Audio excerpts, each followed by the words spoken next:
Kind of caught up with some sleep. That's good. Let's just rewind. Kind of caught up with some sleep. Kind of caught up with some sleep. That's good. When you saw the promo video of Rest and Digest Virtual Retreat, which is all about the pause, what about it made you go, yes, I want in on this? Really good question. What about it? The fact that you're encouraging people to stay in bed for a weekend. And I think that's an incredibly powerful thing to do. Incredibly powerful in that, you know, short of illness, whoever spends a weekend in bed, like I haven't spent a weekend in bed since I was a teenager. And I really liked the idea that this wasn't just a series of videos about the pause, about rest and digest. This was or is a weekend where you get to live what you're being taught. So one of the hardest things I think about the changes that have been made in our world recently is very much this idea that everything we do is through a computer screen. We're just constantly connected at the moment. And to be connected to something like this, to watch videos in your own time, and when you've got a few minutes between the kids and work and cleaning the house and doing the shopping and everything else that fills our day-to-day lives, I think a lot of the speakers and a lot of the teachings that are going on, they get a little bit lost because maybe you're taking that's a little oasis in your day, but it's an hour where you just go, right, I'll watch this video, and then you go and rush off and do something else. When you are actually able to give yourself an entire weekend where you say, you know what, I am going to stay under this duvet, or I'm going to stay at least in this area, you know, the pajamas are not coming off until Sunday night. When you do that, you're actually embodying all the things that you're going to learn, and therefore that learning becomes much more real to you. And that really appealed to me. That idea I thought was very unique and something that I wanted to be a part of. Great, thank you so much, and I'm looking forward to it. I'm looking forward to you being a part of this. And there's the external look of what we think rest is and should be. There's the inner expectation of getting there rather than enjoying the journey. And then on top of that, you're right, we do have this society expectation upon us as to be more doing rather than finding the stillness from within. I've really come to terms with meditation looks different on everybody. And I think that rest can look different on everybody. So even within my own day-to-day, rest and meditation can look different from, you know, a meditation could be sitting still for a period of time, but it also the next day could be movement, you know, my movement practice. And I find that rest doesn't have to be still in terms of movement, but rest can also be still through cooking or through you know, being present with someone. I think that you can still be in that rest state. It's basically bringing you into the parasympathetic nervous system is what rest is to me. And you don't have to just be laying down on the bed, you know, going to sleep, which we're going to get to do in your retreat, which I'm excited about. But yeah, I think that it's being still without expectation. That sounds beautiful, being still without expectation. Rest and digest. So many people don't understand, you know, how important it is that, you know, you really take the time to be able to relax your body and to be able to get the proper nutrition and proper sleep, how everything that you do really affects your digestion. Everything affects your gut health, you know, and from a holistic standpoint, from a holistic nutrition standpoint, I look at so many different factors, you know. To me, holistic nutrition is really looking at unnecessary environmental toxins that you may be exposing yourself to. Are you happy in your relationships and your friendships? are those healthy relationships? Are you getting adequate sleep? I know most of us are not. Kind of caught up with some sleep.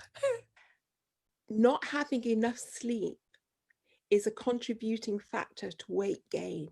Yes, definitely. You know, only more recently is there more research becoming available linking gut health to so many different illnesses that people have these days, or just, you know, ailments that we have and symptoms that we experience. So, you know, sleep is so important just for the fact that, you know, our gut microbes, there's trillions of bacteria within our gut microbiome. That's what makes it our microbiome.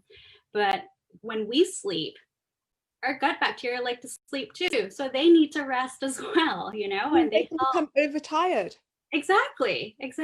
And you know, we want to be able to maintain. It is real. Tired. It is real, but in that sense, you know, it's not so. It's a combination of everything. The gut is really, it consists of everything from your mouth to your esophagus to your, you know, your intestines, your liver, everything. You know, the pancreas, everything all works together in conjunction. You know, and all of these body systems, they need to be in balance for the rest of your body to function properly as well too. And you know, the whole idea is to be able to get everything functioning optimally. You know, that's our ideal goal.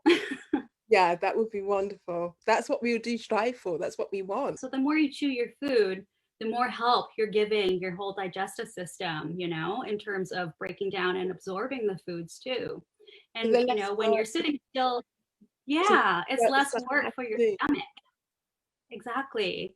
And, you know, you want to be able to start the process as quickly as you can by chewing your food, and then also by sitting still and eating and just focusing on eating so that it can do its job properly rather than running around trying to multitask, taking a bite and doing something else. You're under stress like that all the time, it's going to affect the gut microbes.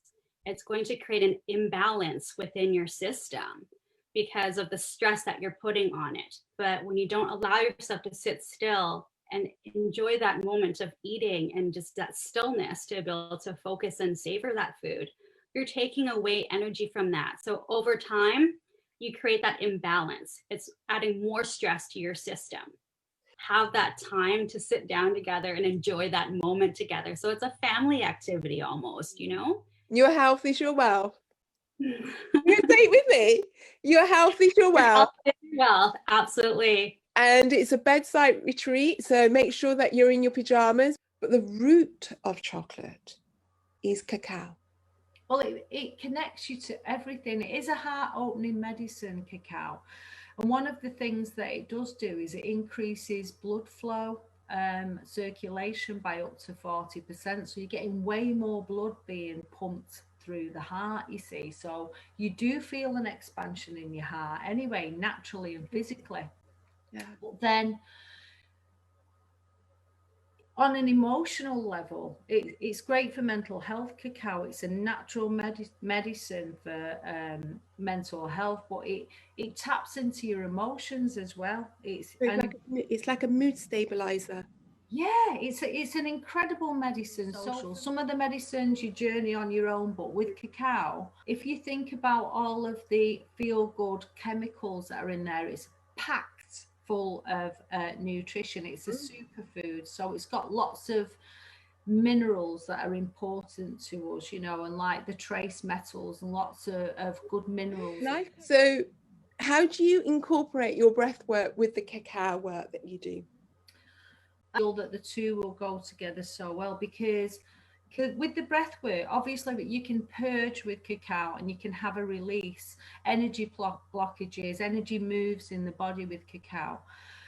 With the breath work, the first few breath works that I did were absolutely, I was traveling to other realms, you know, and I just thought, wow, breath work, can you open you up to other frequencies? So anything that is, any energy that's trapped in the body, blockages, old memories, old patterns, programs that are in this body, it's a fantastic tool enabler for release. So both of these methods are great for cacao and breath work together. They're just like a natural partnership for me. You know, they both enable us to shift our energy and to release and heal. So they just go hand in hand for me, the breath work and the cacao. No other way of saying it. They just fit together because they're both very healing.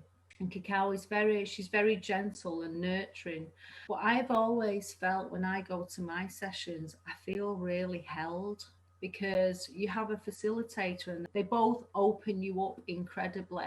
And when you are open like that, energy begins to flow through, your energy starts to move again. For us to shine our light effectively as sovereign beings, we have to come into the body and be in alignment and remember that everything we need is within us. And we just have to keep remembering the truth. I think being in the present moment just keeps bringing us back consciously to the truth of who we are. We're absolutely magnificent beings of light. And we just need to keep remembering that.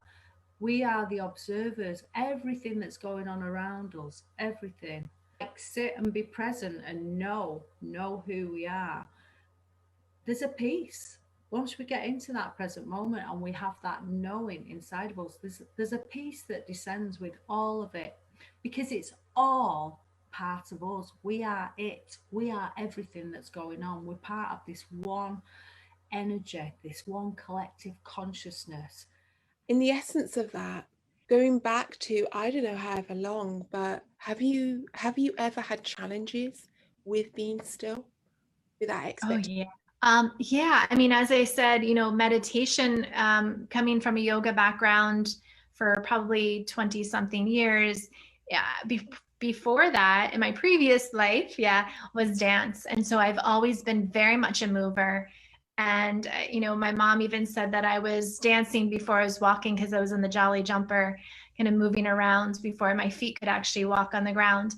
So I have always been a mover. So that first time I went to a yoga class, being still in my physical body was hell, because I just wanted to move around.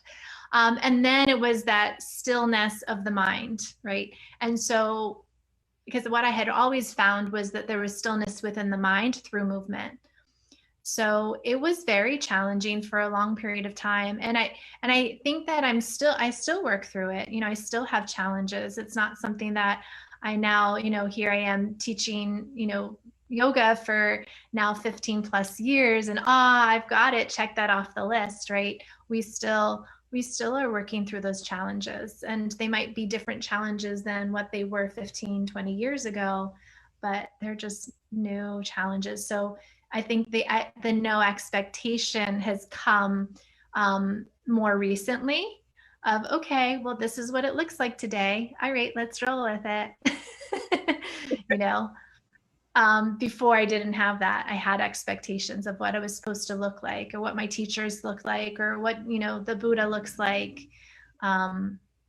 So, and then, this whole idea of rest. I mean, we're both in the Western world. Rest is not something that we're encouraged to do. So there's even an expectation too of rest to a certain extent. How has society's impact on rest and activity, or rest versus activity, with us living in the patriarchal society of doing, getting,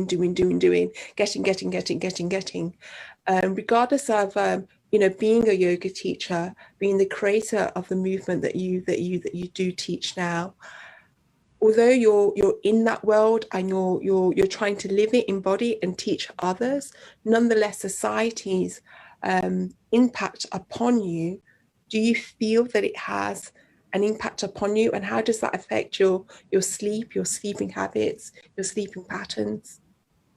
Yeah, that's a good question. I think that's a really relevant question too for all of us who've been, in some sort of form of a lockdown almost a year now, because I don't think that I realized it was just such second nature. I didn't feel that society had imposed that kind of doing until just this past year of realizing, oh my gosh, it was just so natural. It was just so intuitive. Being a dancer, I had to do the hustle. I'd always say this word hustle, like I was always out doing the hustle of getting a gig and then even teaching yoga. It was, but I thought that, oh, it was my choice. It wasn't like I was working for the man doing the 9-to-5 job. I had this freedom to do what I loved. And so I didn't feel like society was imposing it on me because I was making a choice to do what I love. But now that we've been still together in, this sort of a lockdown since, March last year, I'm realizing, oh my gosh, I really was out there, pushing myself, doing. Of course, of course I'm exhausted. And so I've really come to value this time of being still here and not having to put, 500 things on my schedule, bills, or feel like I have this self-worth, of being this teacher, whatever it is. But it's funny how we've all kind of somehow scheduled lots of Zoom dates, Zoom meetings. So we somehow intuitively were like, oh no, I have to do right again. But I've been enjoying this time of rest in that respect. I mean, there are times where I'm in the hamster wheel, there's something particularly stressing me out, a worry or something. But over the years, I feel that I've gotten better and finding tools that help me, kind of get out of the hamster wheel of thoughts. So I used to have a lot of thoughts as a child, and I would lay in my bed and I'd imagine there was this vacuum in the back of my head that would suck out all of the thoughts from the day, and I would just watch them go. And I didn't know what meditation was. I didn't put it together until I, started practicing yoga, however many years later, 20 years later. But yeah, it's meditation, right? So I that's still my go-to sometimes. Like, well, my movement 109 practice is very much, that's what we do in, our intention is to get you into the rest and digest state of the parasympathetic nervous system. And so I love this idea of playing between movement and stillness. So that's what the practice is. It's really about creating vibration right through our movement, and then noticing how that vibration might shift and change within the stillness, or how it just continues on. And even in the stillness, there's still a vibration. There's still this opportunity to change your frequency. And reframing resilience, because we're kind of shifting the idea of what resilience is. So what I do with Feel Fully is, a lot of it is creating a safe space for people I work with where you feel like it's okay to be yourself and to feel the way that you're feeling. We have so many maybe expectations put on us in terms of what we think we should feel. In that safe space to feel your emotions fully, feel whatever you're going through, so that you can process them, so that you can learn from them, so that you can move through them instead of trying to get fear or needing to be a certain way. Absolutely.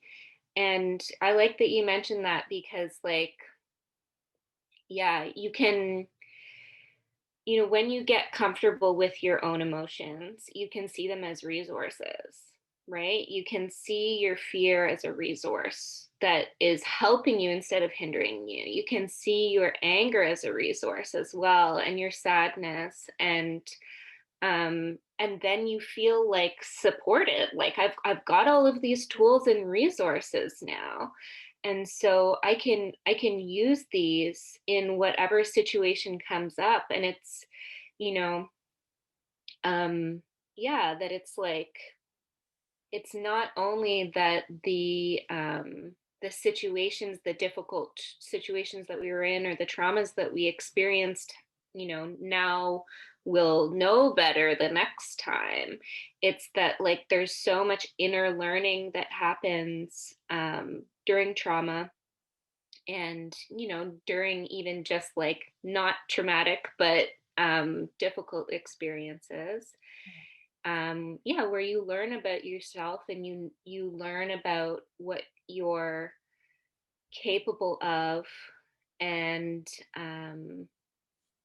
that you know, not only when you get into a new difficult situation, but before that, you're like, I've got it. It doesn't matter what happens next because I know that I'm going to be okay. And I feel like that feeling that way is feeling resilient because you're like, I've got all the tools and resources that I need. I know that I can handle anything.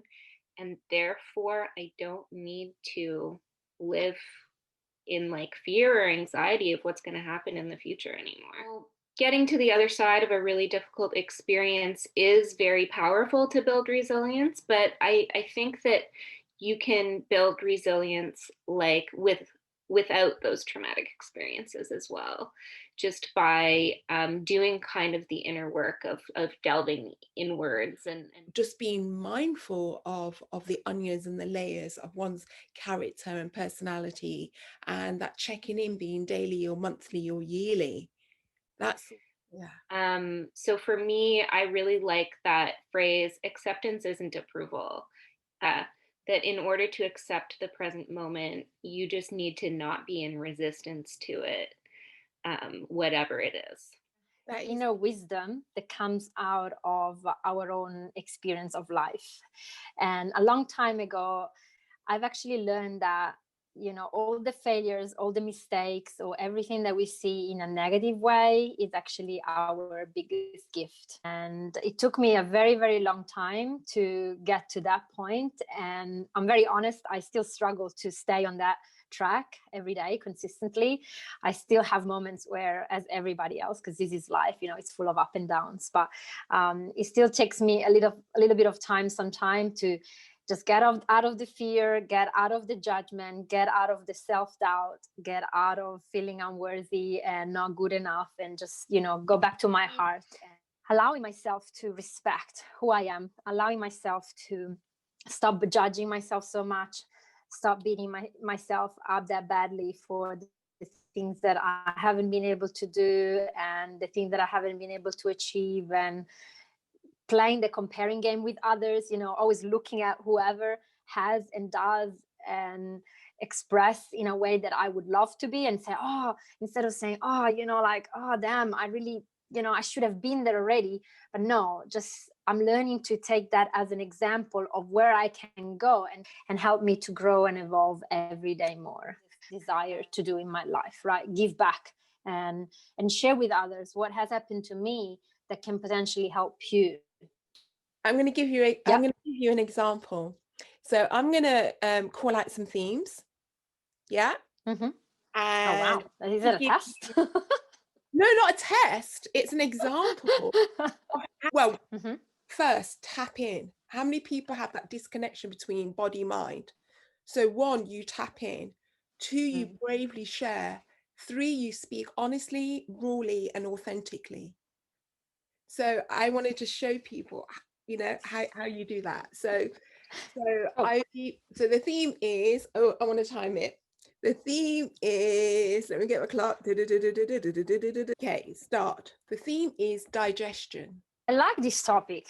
And when you say this word, I don't just connect it to just like a physical point of view, but to the whole body experience, right? Digesting your emotion, digesting your experiences, digesting the food that, of course, you eat. And I feel that it's a very important process that we are not very much taught about in health, whatever layers you look at it, right? If it's physical, if it's emotional, if it's energetical. And I just get very inspired when I look at my daughter just eating very fast a big bowl of pasta with pesto because she loves it. She doesn't even chew on it. She just swallows it.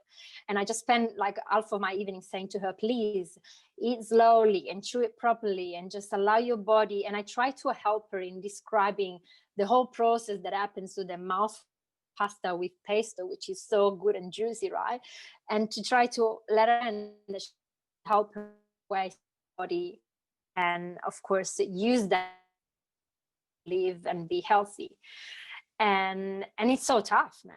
I really struggle because she can't listen to me. She just swallows it down, and I get frustrated at times. And I feel that in the same way, we have the same type of behavior with emotions. We just swallow them down, and in a way, we just hide them, or we just neglect them, or we just don't want to look at them or feel them or live them.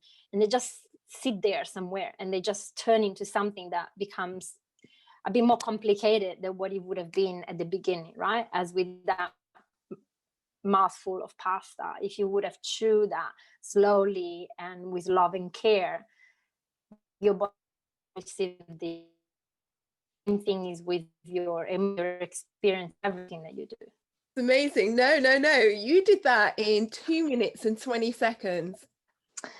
I think that it's a very, very, very powerful combination, rest and digest. And that, as well, as I just said before, I just wouldn't apply it to one single aspect of our life. I would just see it as a 360 experience. I feel that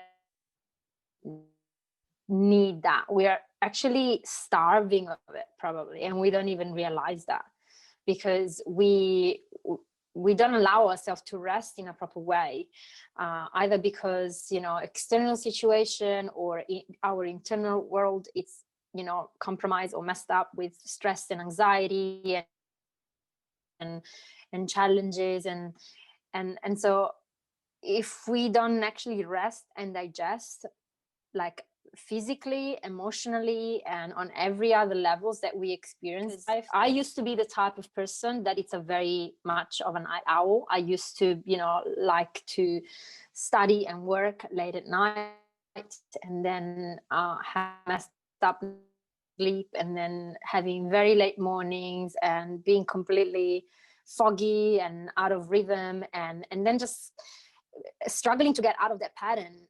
Sometimes it took me quite a bit of time, because in my natural inclination of being more of a night person.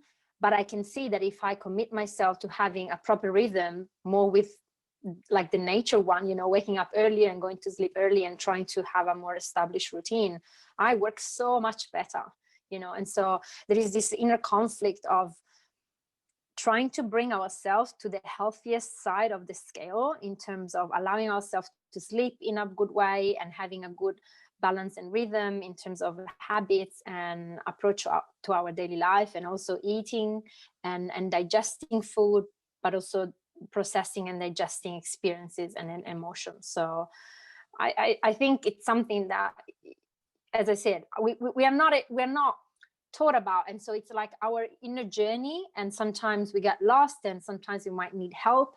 And I feel that this retreat that you have so beautifully decided to organize, and I'm so, you know, feeling so happy to be part, it's something that a lot of people will benefit from, because it sounds so simple, and sometimes we give it for granted or we overlook on it, but it's the basic of our life, right? If we don't rest properly and rest correctly, then the beautiful machine that we have, our body, it's gonna be messed up. You know, there's this part of us that's just constantly questioning why, you know, it's not right to be still. There's got to be something else. What more is there? This was always the questions that went on in my head personally. How much longer do I have to lie here? This isn't really yoga. Is this actually doing anything for me? I'm just lying here. We haven't moved for hours. Are we ever going to just ring the bell? There's all this chatter going on in your mind, and yin and the practices sort of around that, the essence of yin, bringing that into your day-to-day life, helps to just dial down the volume on that noise, and it makes other practices much more accessible too. Yeah. In meditation, which, you know, can be quite a challenging thing. Perhaps being able to tap into your emotional state, which again I think is very challenging on another sort of aspect of learning how to sort of accept yourself and love who you are, is understanding and acknowledging your emotions. And so often, I know I was brought up through no fault of my parents, you know, because let's be honest, we didn't really know any better back in the day, you know, in my case 47 years ago. but I was brought up very much to think that anger is bad, jealousy is bad. Emotions had categories of good and bad, and you know, if you were happy, that was a good thing. If you were sad, that was a bad thing, and these emotions had to be kind of swept under the carpet or kept under control. And it was only through not just my practice with yin yoga, but the discoveries that I made around that and the people that I met and continue to meet to this day, that I began to understand the importance of human constructs. You know, humans are the only animals on this earth that have good and bad. In terms of what we think we should feel. As an understanding, you know, there's not a lion roaming the Serengeti, or do lions roam the Serengeti? I've probably got my geography very wrong here, but roaming wherever, right? There's not a lion out there that's taken down a gazelle and then having an existential crisis over, well, you know, the run up wasn't that great, and you know, I could have taken him down faster, and you know, it's not the biggest gazelle that I could, you know, there's no lion doing it. We are the only ones that go, like today's interview, for example. It would be very easy for you and I to go away from this and to have the thoughts of, could I have done that differently? Could I have done that better? Oh, I don't know if I came across well. Isn't this self-criticism that we have the reason? And yeah, you pointed out it's the reason, it's what makes us different from animals, but also isn't that mental chatter that goes on part of our way of being able to evolve? And with that, interesting, we wouldn't be able to evolve. Yeah, I like that way of looking at it. I think our mental chatter is something that's a positive thing. And it's not necessarily that we need to stop the chatter, but we do need to be conscious of what we're saying, the words that we're using. Yeah, because the good and the bad concept is not healthy for us. No, because it puts a very clear sort of delineation over behaviours and things. Like, you know, taking anger as a really good example. To unleash your anger on someone through a physical means or through verbal abuse or whatever, yeah, you know what, I think we can firmly put that into the category. That's not a good thing. You are potentially going to harm yourself or to harm someone else. This is not something that you want to encourage. But to find ways to vent anger, justified anger, righteous anger, because there's stuff in this world that we have every right to be angry about. But if we can find ways to vent that emotion in a healthy way, to acknowledge, I actually feel anger around this situation. I am experiencing anger. Actually, that's a better way to put it, rather than you know, I'm feeling. I'm experiencing anger in this particular situation. It's amazing how quickly that emotion dissipates. Yeah. Many years ago, just and it's healthy then, because it's ownership.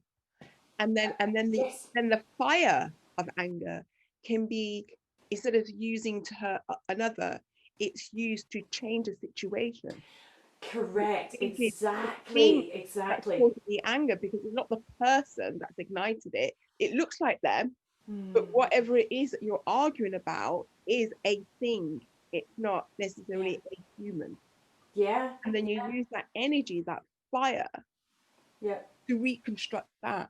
And it, you know, it's all perception. Without that pause, without the pause that you're talking about, the pause in the emotion and the pause in the mental construct, one wouldn't actually reach that point of realization and awareness. Yeah, absolutely. That pause just comes reaction. So it's staying in that yang energy. Yeah, very much so. React or respond. That's our choice, isn't it? And we live in a very reactive world right now, more so I feel than at any other time in certainly recent history. Version of Rest and Digest Retreat. Get it now. it is going to be next week, Saturday, starting next week, Friday, going straight through into Sunday.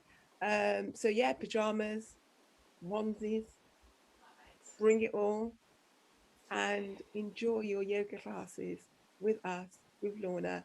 Then Can't thank you wait. so much, everybody. Thank you so much, Lorna. I Dave, mean, it's just been amazing to have you on. Absolutely amazing. And I can't wait for your classes. We're teaching one on Saturday and one on Sunday. yes. So I'm so looking forward to it.